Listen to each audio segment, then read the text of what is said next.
I'm here discussing a poster presentation on extended dose Natalizumab. It's a multi-center, ongoing, retrospective database of nearly 2,000 patients these days. So we have a group of 1,100 standard dose Natalizumab patients and a group of 900 extended dose Natalizumab patients. Essentially, what the registry is trying to show is that extending the Natalizumab dose from the standard every 4 weeks to every 6 weeks and even up to every 8 weeks, that we really do have, we are showing this similar efficacy in terms of MRIs, in terms of clinical relapses, and in terms of NADA, or no evidence of disease activity, across both groups.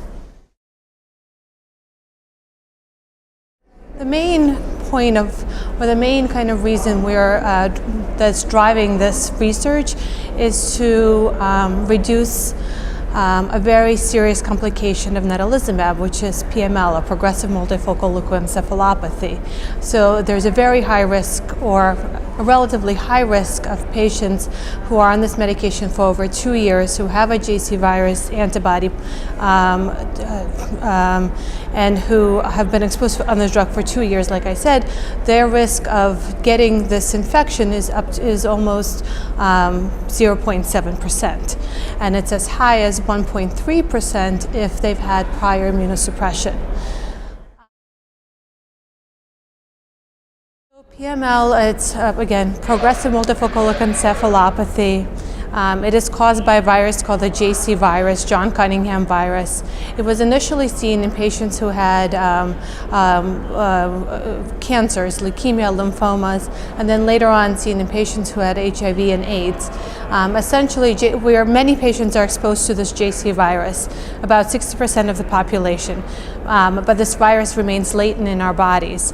When the immune system is suppressed in a very specific way, does this virus wake up and cause a viral brain infection, which is essentially severe demyelination, and so Natalizumab, for various reasons, seems to lower the immune system in a very specific way that's promoting this JC virus to awaken and cause the disease. We are hoping that by extending the dose to every 6 weeks and every 8 weeks, we're going to reduce the incidence of PML.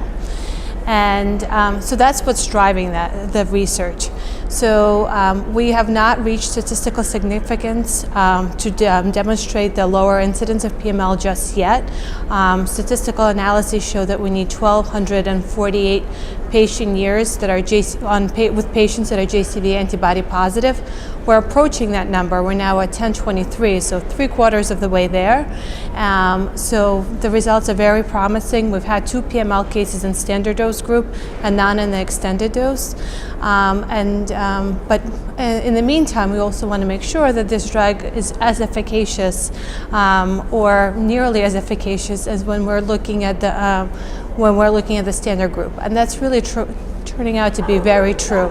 There is no statistical significance between any of the sort of the clinical criteria or the radiological criteria that we've looked at, and that's very encouraging.